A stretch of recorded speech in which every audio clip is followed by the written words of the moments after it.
मंगल करने वाली, मंगल को देने वाली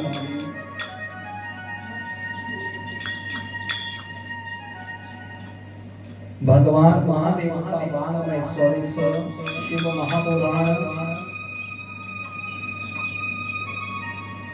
और साक्षात भोलेनाथ की वांग में प्रतिमा शिव महापुराण। तो महादेव के चरणों में कोटि कोटि वंदन, कोटि कोटि प्रणाम। जिनकी असीम अनुकंपा से, असीम कृपा से ये पावन वेला हम सब के लिए आई। परम पवित्र मास फाल्गुन मास चल रहा है और आज इस पावन कृष्ण पक्ष के बीच में शिव महापुराण की यहाँ पावन कथा की आज प्रतिष्ठा, पावन ग्रंथ की प्रतिष्ठा। तो काशीनाथ विश्वनाथ बाबा भोलेनाथ की महती कृपा से उनका परम पवित्र त्योहार महाशिवरात्रि और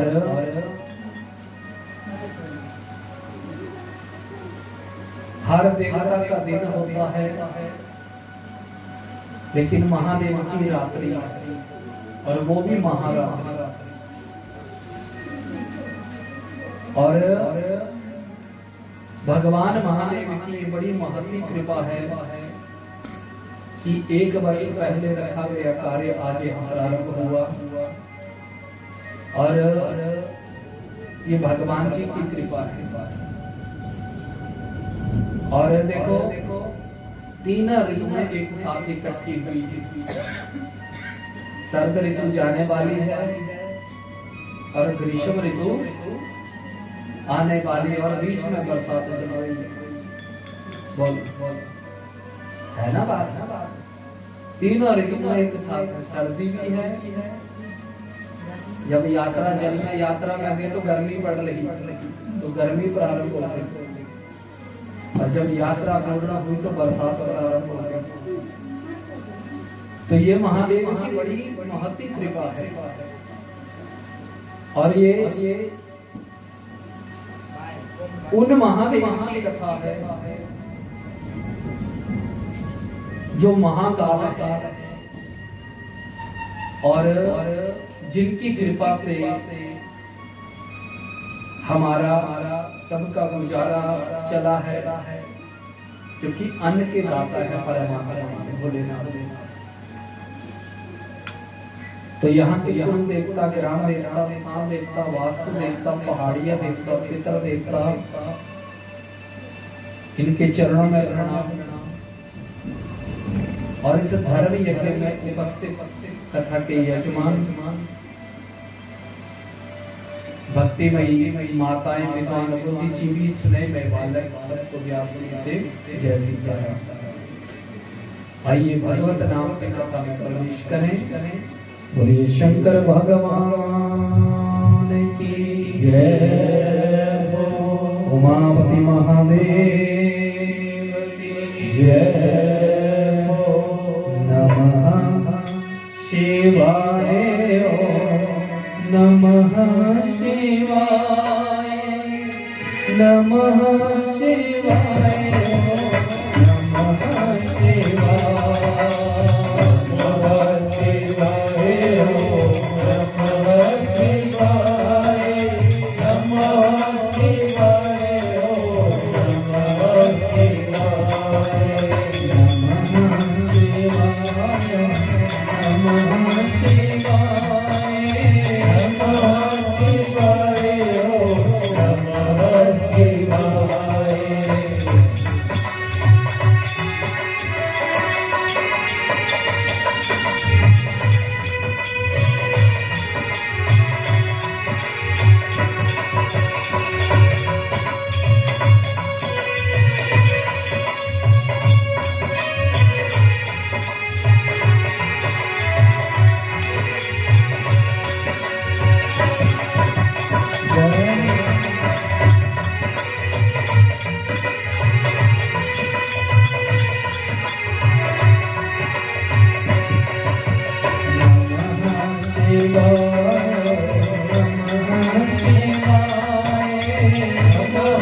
बोलिए शंकर भगवान की जय।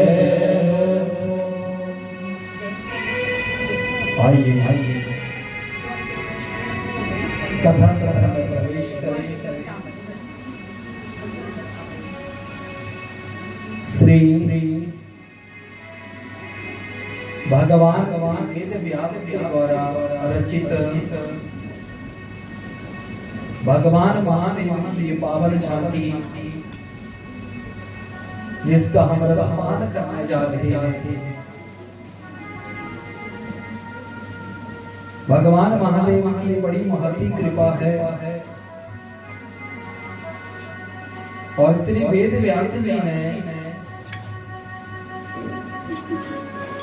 कहा कि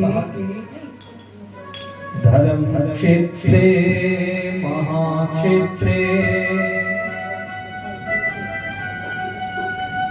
गंगा कालिंदी संगमे प्रयागे परमे पुण्ये ब्रह्मलोकस्य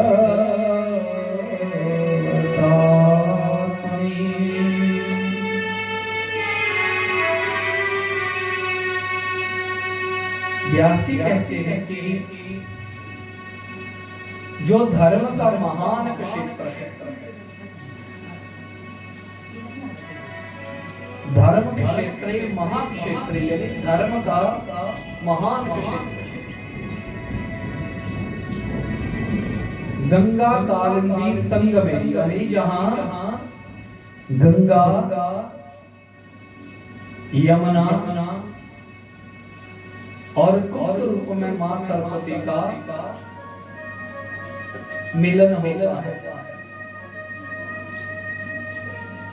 और ब्रह्मलोकस्य, बोला जो ब्रह्मलोक जाने का मार्ग है, उस मार्ग और उस दिव्य स्थान का नाम है प्रयाग, जहां त्रिवेणी का संगम होता है। और त्रिवेणी का अर्थ क्या हुआ? बेणी कहते हैं चोटी, ये जो माताएं बनाती हैं बेणी, और बेणी बनती है 3 केशों से। लेकिन उसी में क्या होता है? बोला 2 केस दिखते हैं, तीसरा केस नहीं दिखता। ऐसे ही गंगा और यमुना मैया दिखती हैं, लेकिन उस सरस्वती मैया जो वहां विराजमान है, गुप्त रूप से जहां विराजमान है, और ऐसे पावन तीर्थ के ऊपर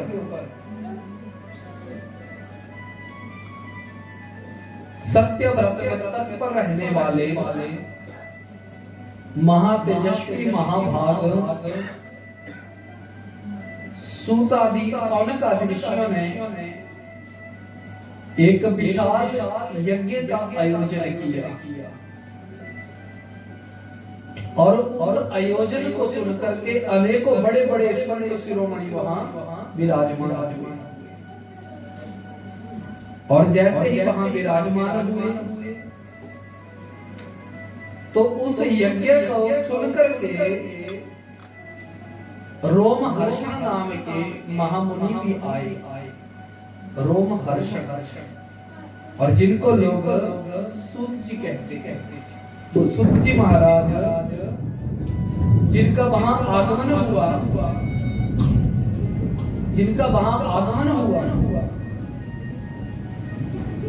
और उनको देख करके ही सारे ऋषि मुनि खड़े, और जैसे ही खड़े हुए तो कहने लगे कि हे सूत जी, हे सूत महाप्राज्ञ, सर्व सिद्धांत मित्र प्रभो, आख्याहि मे कथा सारम पुराणानां विशेषतः।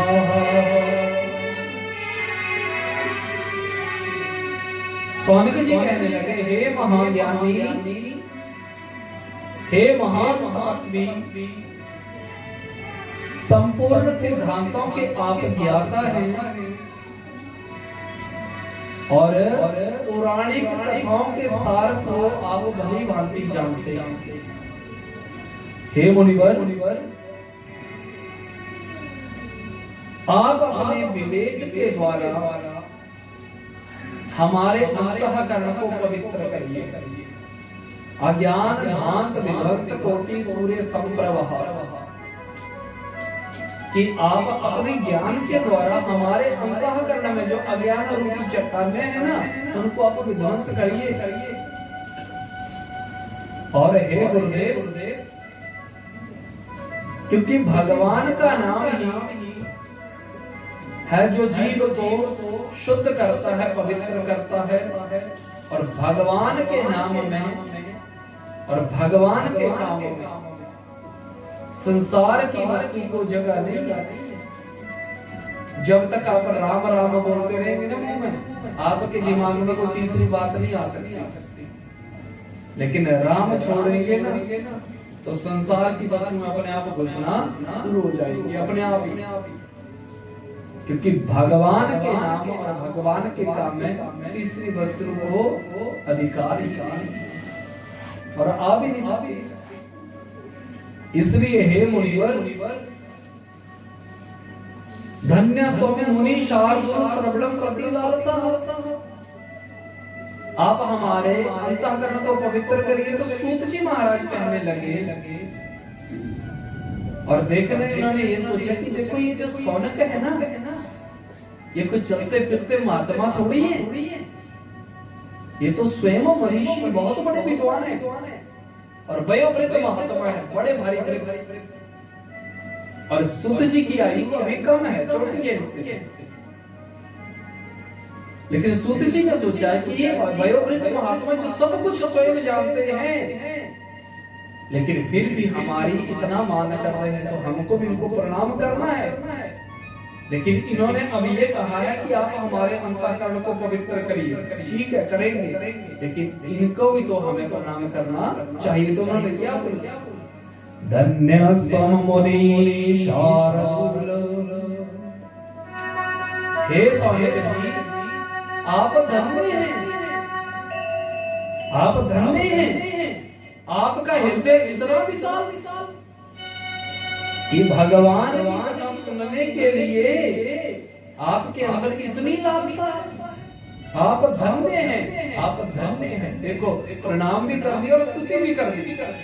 आप धन्य हैं। आपके इस वाणी को सुन करके मैं स्वयं आपको भगवान का नाम और भगवान की कथाओं का वर्णन करूंगा, जिसको सुनने से अंतःकरण पवित्र होगा। ऐसे आशुतोष भगवान, ऐसे आशुतोष भगवान, वो भगवान जिनका नाम सुनने से ही बोला, ये जो संसार के काल रूपी सर्प है ना, भगवान का नाम जपने से और भगवान का नाम लेने से बोला, ये जो काल रूपी विष है ना, विष, इसका त्रास हो जाता है, नाश हो जाता है भगवान का नाम लेने से। संसार में जो अनर्गल बातें हैं ना, वो हमारे लिए क्या है? काल रूपी विष। वो विष है हमारे लिए, जिस बात का कोई मतलब नहीं है, जिस बात से का कोई अर्थ ही नहीं है। ऐसी बात को करने से भी क्या होता है? हमारे अंदर विष होता है। तो बोले भगवान महादेव का नाम सुनने से, भगवान का काम करने से ऐसे विष का नाश हो जाता है। भगवान की कथा हमारे लिए संजीवनी है, अमृत है। और बोला सुनिए कि ये जो भगवान की कथा है, शिव की कथा को जो सुनता है, ये श्रृण्वन्ति मुनि शैवम पुराणम शास्त्रम उत्तमम। जो भगवान शिव की कथा सुनता है, बोला उस जीव को साधारण नहीं समझना चाहिए। ठीक है ना बात? सुनाने वाला भी साधारण नहीं और सुनने वाले भी साधारण नहीं। क्यों? क्योंकि शिव के पास कौन रहते हैं? शिव के गण। और शिव के पास और नहीं रह सकता कोई। जो शिव का गण है ना, वो ही शिव के पास बैठ सकता है। तो बोले ते मनुष्यानां मंतव्या रुद्र एव न संशयः। बोले जो भगवान महादेव की कथा सुनता है, भगवान की सेवा करता है, भगवान का नाम करता है, भगवान का नाम सुनता है, वो ही बोला शिव का गण हो जाता है और शिव को अति प्यारा हो जाता है। और ये श्रृण्वन्ति पुराण। सूत जी कहते हैं कि जो लोग एक मुहूर्त, आधा मुहूर्त है, एक घड़ी आधी घड़ी आदि में बुनियाद, तुलसी संगत साधकी हरे कोटि अपराध। तो बोले जाने अनजाने में भी अगर कोई बैठ जाता है ना भगवान की सेवा से, भगवान का नाम सुनने में, तो बोला उसका भी उद्धार हो जाता है। उस जीव की कभी दुर्गति नहीं होती है। तेषां दुर्गति भवेत, कभी उसकी दुर्गति नहीं होती है। और संभो कथा अमृत कुर्यात। और बोले जो शिव की कथा सुनता है, जो भगवान का नाम सुनता है, उसका कुल अजर और अमर होता है। उसका कुल कभी उसके कुल का कभी नाश ही नहीं होता। बोला उसका कुल अजर और अमर हो जाता है महादेव की कृपा से। इसलिए बोला सदा सेव्या सदा से प्यार, सदा से प्यार शेषता। इसलिए सदा इस भगवान की पावन कथा का सेवन करना चाहिए और श्रवण करना चाहिए। तो सूत जी कहते हैं कि हे सौनकादि सुनिए कि जिस पुराण को हम सुनने जा रहे हैं और हम आपको सुना रहे हैं ना, पहले उसका परिचय दिया। बोले चतुर्विंशति सहस्रासो, 24,000 इसमें मंत्र हैं, 7 जिसकी संहिताएं और भक्ति ज्ञान और वैराग से जो परिपूर्ण है, ऐसे ये पावन ग्रंथ जिसकी हम कथा सुनने जा रहे हैं। तो बोला विदेश्वर संहिता आद्या, पहली संहिता का नाम बताया विदेश्वर संहिता, दूसरी संहिता का नाम है रुद्र संहिता, तीसरी संहिता का नाम बताया सतरुद्र संहिता, चौथी कोटि रुद्र संहिता, पांचवी उमा संहिता, छठी कैलाश संहिता और 7वीं वायवीय संहिता।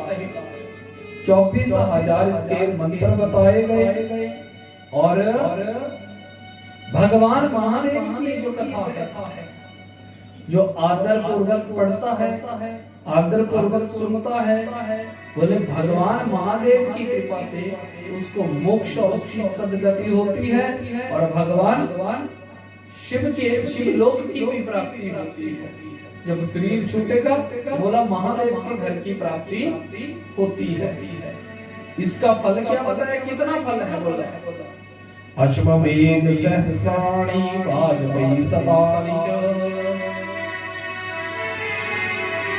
बोला अश्वमेध यज्ञों का फल मिलेगा, वाजपेयी यज्ञों जैसा फल मिलेगा। अब अश्वमेध यज्ञ करना हर किसी के बस की बात नहीं है।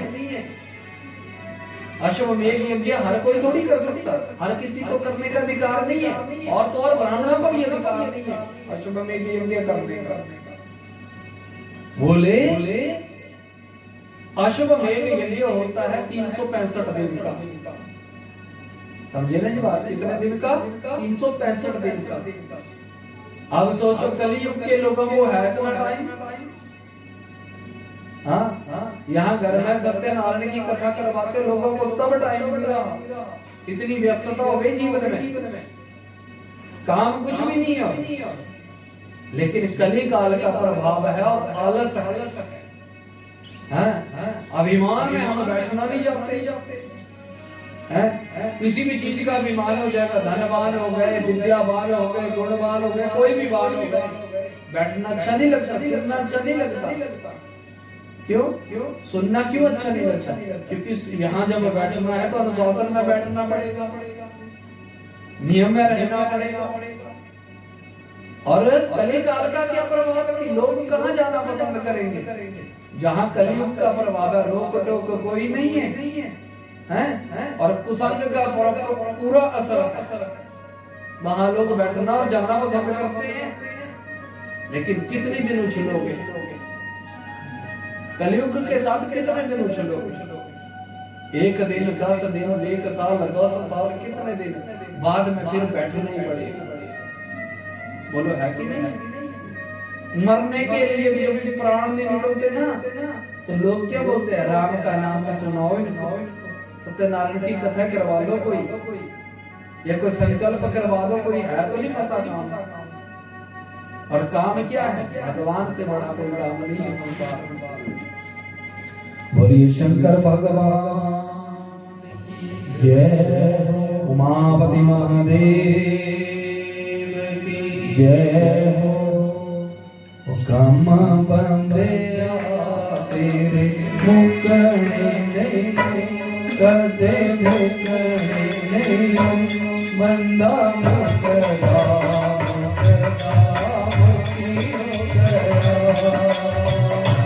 बंदे तेरे मुकरने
बोलिए शंकर भगवान जय।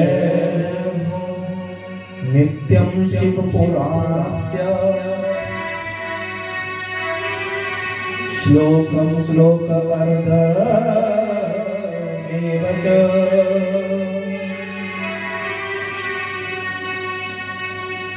बोला जो जीव अपनी परम गति पाना चाहता है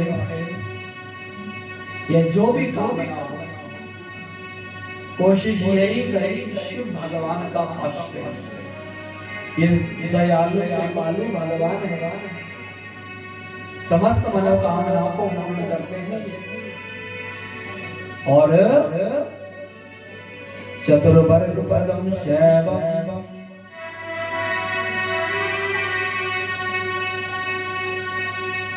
बोला चारों वर्णों के लोगों को भगवान महादेव की सेवा करनी चाहिए। ब्राह्मण, क्षत्रिय, वैश्य और सेवक चारों वर्णों,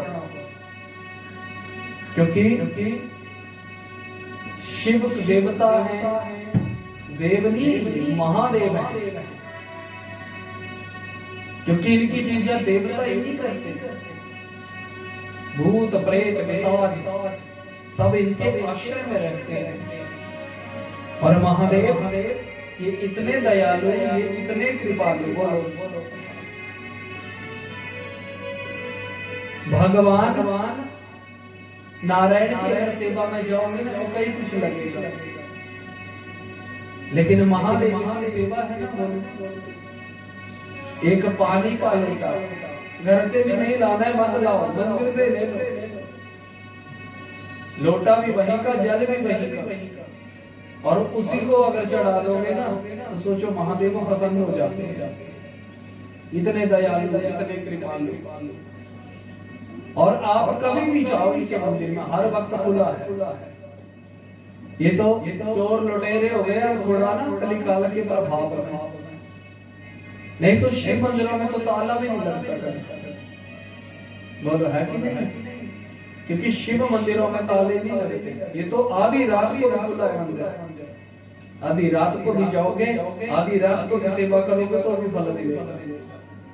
बाकी देवताओं का नियम है इतने बजे से इतने बजे, इतने बजे से इतने बजे, लेकिन महादेव की सेवा का कोई नियम नहीं है। बोलो सांझ को अभी चल पड़ी ना वो बेला, इस समय में महादेव की सेवा करने से पितर दोष शांत होता है। ऐसे ही पितर शांत होता है, और पितरों की शांति भगवान महादेव की सेवा से ही होती है। पितरों की शांति महादेव की सेवा से होती है। और इनकी सेवा में लगता क्या है? जल, दूध और तिल डाल करके जल दोगे, दूध डाल के जल दोगे तो बोलो पितर शांत होते हैं। प्रदोष काल के बीच में महादेव की सेवा करने से घर के दोष, पितर दोष, कोई दोष है वो देव दोष, ये सारे दोषों को समाप्त हो जाते हैं महादेव की सेवा से। ऐसे दयालु, ऐसे कृपालु महादेव। और चारों वर्णों के लोगों को महादेव की सेवा करनी चाहिए। हे ज्ञानवान भगवान हमको भी ज्ञान दे दो, करुणा के चार छींटे हमको भी ज्ञान दे दो। हे ज्ञानवान भगवान हमको भी दान दे दो, करुणा के चार छींटे। महादेव की जब सेवा करो ना तो यही करो, हे प्रभु करुणा के चार छींटे हमको भी दान दे दो। करुणा के चार छींटे क्या? धर्म, अर्थ, काम और मोक्ष। भगवान महादेव की सेवा करना धर्म है। और जब हम भगवान की सेवा करेंगे, धर्म करेंगे, तो आर्थिक स्थिति भी ठीक होगी, और अर्थ स्थिति ठीक हो जाएगी तो कामनाएं भी पूर्ण हो जाएंगी। और कामनाओं की पूर्ति जब हो जाए ना तो अपना मोक्ष चाहने के लिए भगवान की सेवा और करो। क्यों? जब अर्थ स्थिति ठीक हो जाती है ना तो आर्थिक स्थिति जब ठीक हो जाए ना तो भगवान की सेवा करो। ये सोचो कि भगवान ने हमारे ऊपर कृपा की है तब हम संपन्न हो गए। और सोचो मिलने के बाद क्या करोगे? उल्टा सीधा करोगे ना तो उल्टा सीधा करने से क्या होगा? अर्थ भी अनर्थ कर देता है, अर्थ भी अनर्थ कर देता है। आप इस बात को पक्का करो, हर किसी के बस का काम नहीं है भगवान का काम करना। बड़े बड़े धनाढ्य, बड़े बड़े लोग देखे, लेकिन अर्थ अनर्थ कर देता है। इसलिए देखो कमाई भी वही अच्छी है जिस कमाई से थोड़ा बहुत भगवान के लिए होगा। मैं ये नहीं बोल रहा कि आप यही करो, गांव का मंदिर है वहां मिल करके 10-50 रुपए से कुछ ना कुछ करते रहो इकट्ठे करके। थोड़ा बहुत इकट्ठा करो, साल में एक यज्ञ कर दिया करो मंदिर में, ये सोचना कि हमारी कमाई धर्म में लगी थोड़ा, लेकिन सोचेंगे इकट्ठा करेंगे और दुनिया के संपन्न आदमी बन जाएंगे। तो संपन्न जब हो जाते हैं ना वो भी अनर्थ होता है, और बुद्धि उल्टी हो जाती है, उल्टा सीधा कमा दोगे। ऐसे ही अपने आप को अच्छा करने के लिए यही है भगवान का अश्व। भगवान से क्यों जुड़ा जाता है कि इसलिए कि हम जुड़ने के बाद अच्छा करें, क्योंकि अगर हमारी बुद्धि प्रेत हो जाए ना, भगवान के काम में भी अगर बुद्धि प्रेत हो गई ना तो फिर दिक्कत हो जाती है। इसलिए हे प्रभु आप अपनी कृपा रखना हमारे ऊपर, और आपकी कृपा से हम अच्छे। सूत जी महाराज कहते हैं कि हे सौनकादि ऋषियों, मनुष्य योनि एक ऐसी योनि है जैसे 84 लाख योनियों में कुत्ता बिल्ला कुकर शुक्र की योनियां है, वैसे एक मनुष्य की योनि भी है। लेकिन इस मनुष्य योनि का प्रयोजन और अच्छा क्या है कि इसमें अच्छे बुरे की प्रतीत है, अच्छे बुरे की प्रतीत होती है। हमारे लिए क्या अच्छा है और क्या बुरा है, ये अंतिम योनि है। 84 लाख योनियों में ये अंतिम योनि है मनुष्य। और इस मनुष्य योनि का मतलब क्या है कि देवता की बनने की इच्छा नहीं है, देवता भी यही से बनेंगे। कई लोग है ना वो तो नहीं धर्मात्मा है, लोग क्या बोलते हैं वो तो बड़े भारी देवता है, बोलते हैं ना देवता है वो तो देवता मतलब वो देवता ही बनेंगे, क्योंकि लोगों ने बोल लगा दी वो भगवान देवता समान है, आप उनको देवता बनाओ। और मनुष्य को इतना प्रयास करना चाहिए बोला कि अगर देवता नहीं बनना है ना कम से कम दोबारा मानव योनि तो मिल जाए। कई बोलते आवागमन छूट जाए, बोलो ये संसार अच्छा नहीं है, अच्छा है ना, बोलो अच्छा है संसार। पशु है ना, पशुओं में परिवार में संबंध नहीं होते, समझे ना बात। मनुष्य है परिवार में रहता है तो देखो कितना अच्छे संबंध हो जाते हैं, मेरा बेटा है, मेरी बच्ची है, मेरा वो है, मेरा वो है, सारे संबंध है नहीं, और उन संबंधों में हम लोग रहते हैं। और ये शंकर भगवान की जय। उन संबंधों में हम रहते हैं, और जब शरीर छोड़ने को टाइम आता है ना छूटने का, तभी तो मन नहीं करता कि छोड़ दे शरीर, क्योंकि ये संसार इतना सुंदर है। मरने का मन थोड़ी करता किसी का कि हम मर जाए छूट जाए अब ना। तो सोचो ये देह सुंदर है, ये संसार इतना सुंदर है, अब मिला है पता नहीं दोबारा मिलेगा कि अब जो मिला है फिर ना मिलेगा कभी नहीं, लेकिन मिलेगा, क्यों नहीं मिलेगा। लेकिन मनुष्य पाने के लिए मनुष्य जैसा कर्म भी तो करना पड़ेगा। हमने सोचो पता नहीं क्या पुण्य किए, और उन पुण्य का फल ये है कि देखो आप साक्षात शिवलोक में बैठे हैं, भगवान के काम में बैठे हैं, भगवान के नाम में बैठे हैं, और यही कर्म जो है वो हमारे ये धीरे धीरे थोड़े थोड़े पुण्य एक बहुत बड़ा संग्रह हो जाता है। हाँ, और संग्रह करना चाहिए। कई बोलते ना छाती पे लेके जाओगे, छाती पे कौन लेके जाता, कोई नहीं लेके जाता, लेकिन अपने लिए संग्रह क्या करो, अच्छा धर्म करो, पुण्य करो, रोज करो। ऐसा नहीं कि कथा में बैठे तभी कई लोग बड़े बड़े दाते बनते हैं एक दिन, ऐसा नहीं बनना, नित्य करना है थोड़ा थोड़ा, बोलो। और जब करना है ना तो लोगों को नहीं दिखाना हमने ये किया, हमने वो किया, ये नहीं करना। ये भगवान की कृपा है कि भगवान ने आपको चुना है, बस ये भगवान की कृपा है। भगवान हर किसी को नहीं चुनते, इसलिए बोला दुष्ट से दुष्ट भी अगर कोई जीव है और भगवान महादेव की अगर शरणागति करता है तो बोला उसको भी भगवान शिव, उसके ऊपर भी महादेव की कृपा हो जाती है। ये मानवा पाप कृतो कि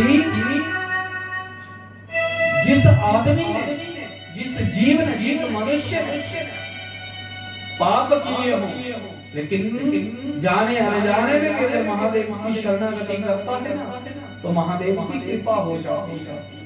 तो सूत आदि ऋषियों ने पूछा, गुरुदेव आप क्या बोल रहे हैं कि पापी से पापी का भी शिव उद्धार करते? बोले हाँ। तो ऐसा कोई दृष्टांत? तो दृष्टांत दिया, असीत किरात न करे ब्राह्मणों ज्ञान दुर्लभा। बोला एक प्राचीन इतिहास में आपको सुनाता हूं। किरात नगर में एक ब्राह्मण रहते थे और देवराज जिनका नाम था, लेकिन ज्ञान दुर्लभ। और देखो शिव पुराण में ये बात बड़ी शर्म की बात है, क्या बोले? ब्राह्मणों ज्ञान दुर्लभ। 4 वर्णों में ब्राह्मण को उच्च कुल का मानते हैं, लेकिन उच्च कुल से जन्म हो गया ब्राह्मण के रूप में, लेकिन ब्राह्मण कुल में पैदा हुए तो इसका ये मतलब नहीं कि आप पूजनीय और वंदनीय हो, ये भी नहीं है। अगर ब्राह्मण कुल में आप पूजनीय और वंदनीय हो ना, मान लो, तो आप इधर जाना, यहाँ है ना नजदीक मंदिर, आप देखना। अब मैं नाम नहीं बताऊंगा यहाँ से, क्योंकि यहाँ सिस्टम चला हुआ है। तो बोले कि वो पंडित जी, अब सोचो, अब वो वहां पर मांस पका करके लोगों को बेच रहे हैं, खिला रहे हैं बैठ करके, और उनके झूठे बर्तन भी साफ कर रहे हैं। बोलो आप शाम को कभी बोलोगे कि पंडित जी आप ही भी पंडित हो, आप हमारे घर में कथा कर जाना ना, क्योंकि कर्म नहीं है उसका। अब सोचो इतने कुल में वो पैदा हुआ, 4 वर्णों में सबसे ऊंचा माना गया, लेकिन कर्म क्या है? कर्म से जीव की पहचान बनती है।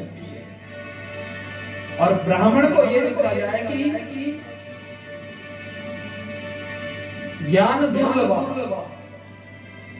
ब्राह्मण धन से कमजोर हो सकता है, मान लीजिए, और धन से कमजोर हो सकता है,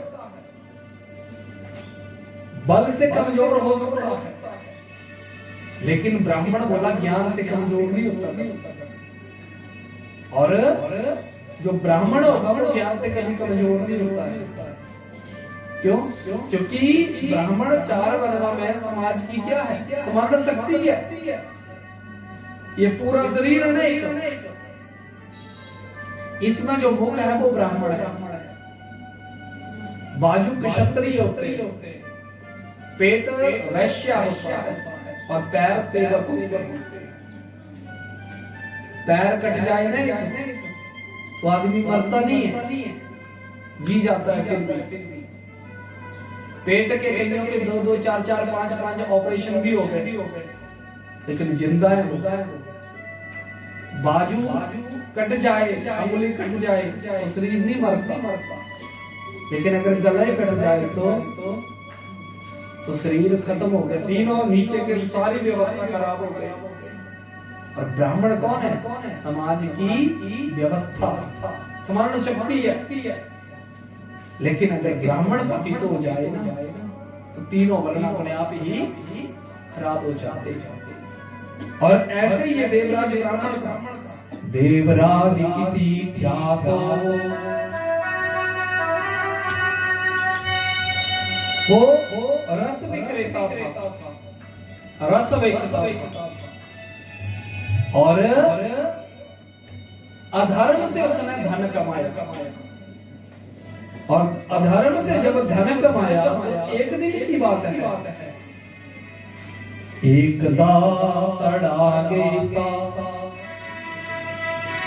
स्नातुम यातो महिषुरा।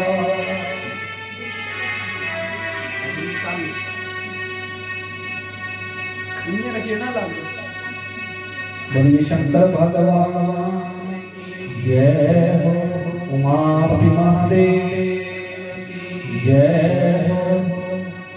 एक दिन वो ब्राह्मण अधर्म से धन कमाया था, अपने मित्रों के साथ तड़ाग के ऊपर स्नान के लिए गया। ये उस जमाने की कथा है ना, तो तड़ाग बोला तालाब, यानी आज की डेट में बोलते हैं स्विमिंग पूल। समझे ना बात? आज की डेट में ये है। और बोले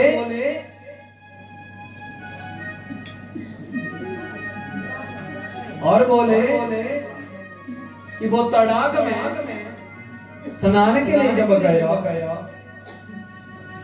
तो अभी स्नान कर रहा था, तो वहां से एक नर्तकी वैश्या गई।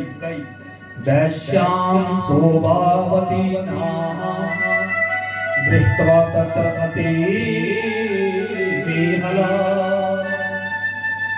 वो वैश्या शोभावती जिसका नाम था, वो वहां से गई। अब उसका तो काम ही ये था, नाचना, और नाच करके धन कमाना। और जैसे उस देवराज ने उस स्त्री को देखा, उस वैश्या को देखा, उस गणिका को देखा, तो स्त्री लंपट हो गया और दिन रात उस स्त्री के बारे में सोचने लगा।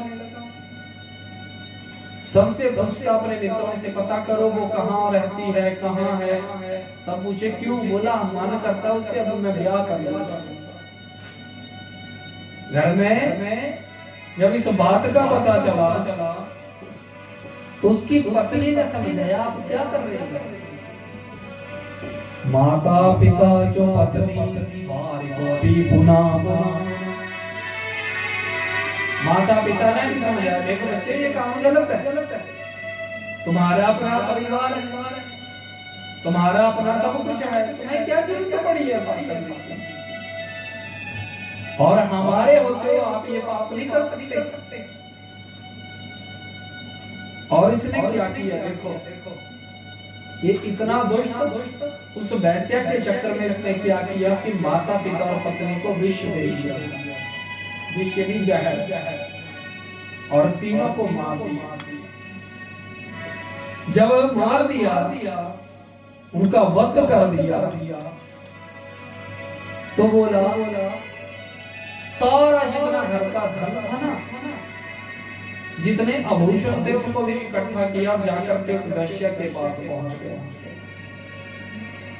जैसे ही वहां पर पहुंचा, तो वैश्या से कहने लगा ये सब तुम्हारा है, तुम हमसे विवाह करो। वो वैश्या भोजन कर रही थी उस समय, वो वैश्या का जूठा भोजन करने लगा वहां पर। और उस वैश्य ने मना कर दिया, हम ब्याह नहीं कर सकते, क्योंकि हमारा तो काम ही ये नाच नाच के धन कमाना है। बोले नहीं, अब तुम कहीं नहीं नाचोगी, सिर्फ मेरे पास रहोगी, मैं तुम्हें जितना भी धन है मैं सारा का सारा दे रहा हूं। उस गणिका ने सोचा ये तो पागल हुआ है, लेकिन हमें तो धन चाहिए, कोई बात नहीं। और धन के लोभ में वो वैश्य उसके पास रहती।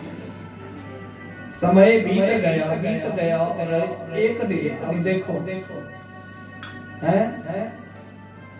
ये जीवन है ना, एक जैसा थोड़ी रहेगा सब। मत कर जोश जवानी का, तू है बुलबुला पानी। जैसे पानी गर्म, ठंडे पानी में गर्म बुलबुले निकलते हैं ना जब आग हो नीचे, तो पानी को भी अभिमान हो जाता है कि मेरे पास जो आएगा मैं उसको जला दूंगा, फिर वो किसी की बात नहीं सुनता। अन्यथा कि जिस मालिक ने रखा है ना पानी, उसको भी जला सकता है। जवानी ऐसा बुलबुला, फिर वो ना माँ की सुनेगा, ना बाप की सुनेगा, ना परिवार की सुनेगा। पागलपन है ना। लेकिन थोड़े समय में जब वो आग बुझ जाएगी ना, तो 10 घंटे बाद, 2-4 घंटे बाद वो पानी कैसा हो जाएगा? अपने आप ठंडा हो गया ना। फिर यही जीवन की गति है। तो बोले तू है बुलबुला पानी का, मत कर जोश जवानी का। जवानी कितने दिन चलेगी? और जब बुलबुला ठंडा होएगा ना और बुढ़ापा आएगा, फिर लोग कहेंगे अब क्या हुआ, अब कहाँ गई वो सारी गर्मी। उस समय तो तुम बात भी नहीं सुनते थे किसी की। ठीक है ना बात? ऐसे ही बोला।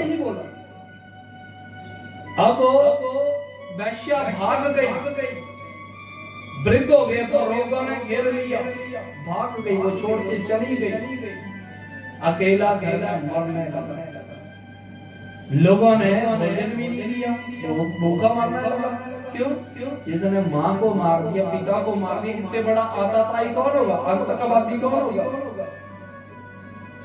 और देखो मैंने क्या बोला कि जीवन किम आकारम, जीवन का क्या आकार होता है? जीवन यवम आकारम, जौ की तरह होता है, एक तरफ से भी पतला, दूसरी तरफ से भी। बुढ़ापे में आपको तब हाथ डालेंगे लोग जब आप जवानी में सबसे ठीक हो। समझे ना बात? जवानी है ना, किसी को भी लात मार दो, क्या फर्क पड़ता है ना बात? लात मारना आसान है, लेकिन लात की भरपाई क्या होगी? बोलो, ये तो बुढ़ापा बताएगा। जब इसी टांग में हाय हाय लग पड़ेगी, अब मारो, लोग हंसेंगे, इन्होंने ऐसा किया था। इसलिए देखो कर्म ही, ये जो हमारा कर्म है ना, ये हमारे लिए दर्पण है। शीशे के सामने जब, आईने के सामने जब, दर्पण के सामने तैयार होते हैं ना, तो दर्पण कभी झूठ नहीं बोलता। कई बार अपने भूतकाल पे जाना, तो वो पूरा सब कुछ आपको शक्ल दिखा देगी कि तूने ऐसा किया। और फिर वो ही कर्म अब पछताए हो तो क्या, जब चिड़िया चुग गई, फिर तो उस समय सोचना चाहिए था। अब पछताने से क्या होगा? बाद में क्या बोलते लोग, सॉरी। ये बड़ा भारी शब्द है, सॉरी। गलती हो गई। अब गलती की क्यों की गलती आदमी तब करता है जब अपनी मति का प्रयोग नहीं करता। और जब मति का प्रयोग करेगा ना, अच्छा बुरा सोचने की क्षमता नहीं हमें। इसलिए देखो अपनी मति का प्रयोग करो। गलती चलो ठीक है, हो जाती है, लेकिन कोशिश करो कि गलती करनी नहीं, अपनी मति का प्रयोग करना।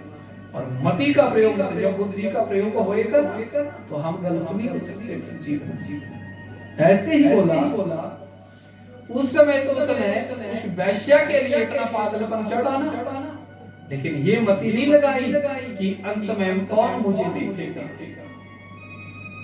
है ना? पर नारी पैरेश्वरी तीन तरफ से खाए, धन हरे, यौवन हरे, और बाद में नरक भी ले जाए, है ना बात? अब सोचो, पत्नी है ना, जिसको समाज में हम लाए हैं, उसी को हमारा दर्द होएगा। आप इस बात को नोट रखना, उसी को दर्द होगा। पति बीमार है ना बात? है जो नर्तकी है ना, जिन्हें उन्होंने खाने वाला पति भी क्या तलाड़ा है कि नहीं? पर नारी पैलेश्वर तीन तरफ से खाए, धन हरे, यौवन हरे, और बाद में नरकों में भी ले जाए, नरकों में जाना पड़ता है और दुर्गति हो जाती है। इसलिए कहा कि पत्नी को तो मार दिया, आज वो पत्नी वैश्या चली गई, छोड़ के सब कुछ, धन भी ले गई, और जब धन भी चला गया, सब कुछ चला गया, तो अब क्या हुआ? बोले भूख से मरने लगा अंदर, कोई पास नहीं आता। अब उसने सोचा मैं यहाँ रहा तो मैं मर जाऊंगा। उसने आज उस झोपड़े को छोड़ दिया, क्योंकि वैश्या के चक्कर में घर भी बेच दिया, और भाग गई। अब खाली उस झोपड़े में रहता था, कोई पास नहीं आया, चला गया छोड़ करके उसको। और भगवान की कृपा से आज वो चलते चलते कहाँ पहुंच गया? प्रतिष्ठानपुर यानी प्रयागराज के पास। जैसे ही वहां पर पहुंचा तो क्या देखा,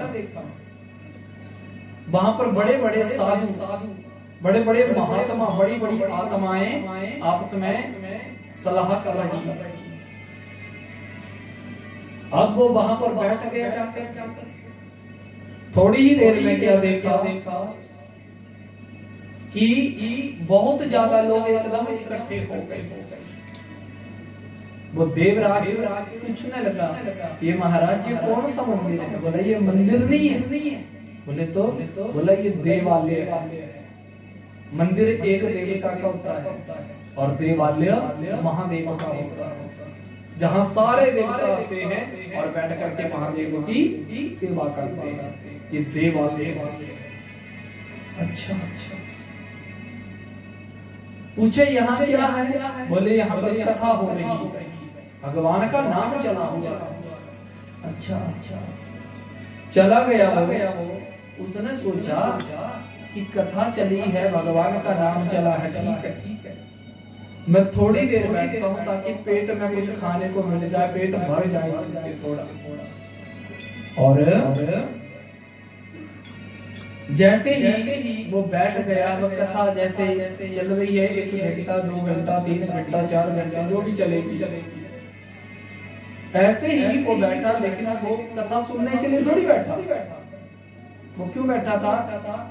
कि मुझे क्या मिलेगा, खाने को कुछ न कुछ मिलेगा, फल मिलेगा, अनाज मिलेगा, कुछ भी मिलेगा जरूर। और उस भोजन के चक्कर में वहां पर बैठा। और जब वो वहां पर बैठ गया तो 1 घंटा बीत गया, 2 घंटे बीत गए। लेकिन जब कथा समाप्त हुई तो उसको सुनने के लिए क्या, खाने के लिए क्या मिला? प्रसाद। लेकिन जब कथा में बैठा ना तो थोड़ी देर मन ही नहीं लगे। क्यों? क्योंकि शरीर 2 प्रकार के, और शरीर 2 प्रकार का खाता है। एक शरीर जब हम इसको पुष्ट करते हैं ना, तो इसके लिए अनाज चाहिए, दूध चाहिए, खाते हैं ना सारा सिस्टम। क्यों? कि शरीर ठीक रहे। इतना खाने के बाद भी, बोलो, इतना खाने के बाद भी, इतना घी खाने के बाद भी, इतना दूध पीने के बाद भी, इतना सब कुछ खाने के बाद भी एक दिन हाय लगेगी ना फिर भी। बोलो है कि नहीं? होगी कि नहीं होगी? अब इतनी गिरी खा ली, इतना दूध पी लिया, इतना चमनप्राश खा लिया, लेकिन बाद में फिर भी शरीर क्या बोल रहा है? हाय निकलवा रहा है ना। लेकिन सोचो, शरीर को इतना खिलाया कि हम अच्छे रहे, लेकिन शरीर को अच्छा कौन रखता है? आत्मा। और आत्मा का भोग क्या है? आत्मा का भोग क्या है? भगवान का नाम। उससे हमारा आत्मा जो है वो भरती है। कई लोग बोलते हैं ना आत्महत्या कर ली। आत्महत्या कर ली किसने? बोला उस आदमी। आत्महत्या नहीं, वो तो शरीर की हत्या की। शरीर से दुखी होगा तो मर गया। लेकिन आत्महत्या क्या होती है? ये आत्मा है ना, इसका भोग क्या है? भगवान का नाम। आत्मा परमात्मा के संग रहती है, समझे ना? भागवत में गोपी शब्द है ना, गोपी किसका नाम था? गोपी किसका शब्द, किसका गोपी किसका नाम था? आत्मा। जब भगवान ने बोलो आधी रात को बंसरी बजाई, और बंसरी जब सुनी गोपियों ने, तो वो अपना काम छोड़ करके भगवान के पास उस यमुना तट के ऊपर आ गई, यमुना जी के पास आ गई हैं। और यमुना जी के पास जब आई तो वो क्यों आई और कौन गोपी आई? बोला जिसकी आत्मा परमात्मा में रमती थी। हर गोपी नहीं